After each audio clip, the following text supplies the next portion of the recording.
الحمد لله نحمده ونستعينه ونستغفره فأعوذ بالله من الشيطان الرجيم بسم الله الرحمن الرحيم اقرأ باسم ربك الذي خلق صدق اللہ العظیم. قابل صدر احترام حضرات علماء اکرام، دیوکار اور حاضرین مجلس، السلام علیکم ورحمۃ اللہ وبرکاتہ. میری تقریر کا عنوان علم کی اہمیت ہے. آج زمانہ تعلیم میں بہت ترقی کرتا جا رہا ہے. تعلیم کی طرف ہر ملک قوم کی توجہ ہو گئی ہے، کیونکہ تعلیم ہی سکھاتی ہے جینے کا سلیقہ. تعلیم ہی قوموں کا مستقبل روشن کرتی ہے، ترقی کی راہ پر گامزن کرتی ہے. تعلیم ہی پستیوں سے اٹھا کر بلندیوں پر لے جاتی ہے. تعلیم ہی انسان کو باکردار اور بااخلاق بناتی ہے. یعنی یوں کہیے کہ تعلیم ہی سکھاتی ہے جینے کا سلیقہ.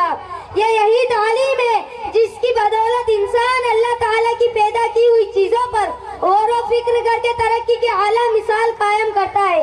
علم کے سمندروں میں گوتے لگاتا ہے اور پھر حقیر سی سوئی سے لے کر بھاری بھرکن جہازوں پر اپنے نام کے ٹھپے لگواتا ہے اور یہ اعلان کرتا ہے، میرے ہاتھ میں قلم، میرے سینے میں اجالا، مجھے کیا دبا سکے گا کوئی ظلمتوں کا پالا.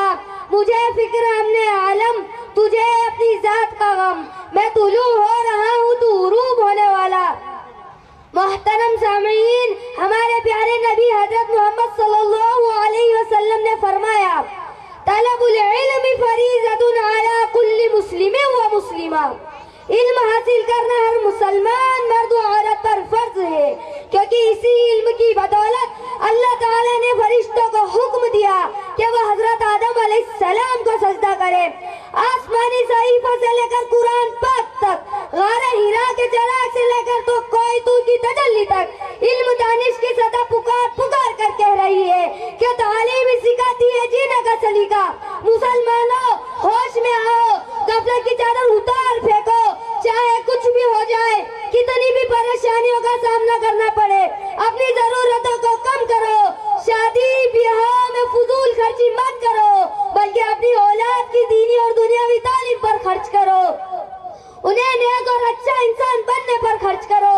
جب وہ بڑے ہو جائے تو ان کی تجارت، معیشت، ان کا رہن سہن، ان کے اخلاق اور کردار قرآن و حدیث کے مطابق ہو اور ان کا وجود قوم و ملک کی ترقی کا ذریعہ ہو. اسی لیے میں کہتا ہوں، اپنے بچوں کو مکاتب، مدارس بھیجیے، اسکول بھیجیے، دینی اور دنیاوی تعلیم سے اپنے بچوں کے مستقبل کو روشن کرے، تاکہ دنیا و آخرت دونوں جہانوں میں کامیابی ان کے قدم چومے.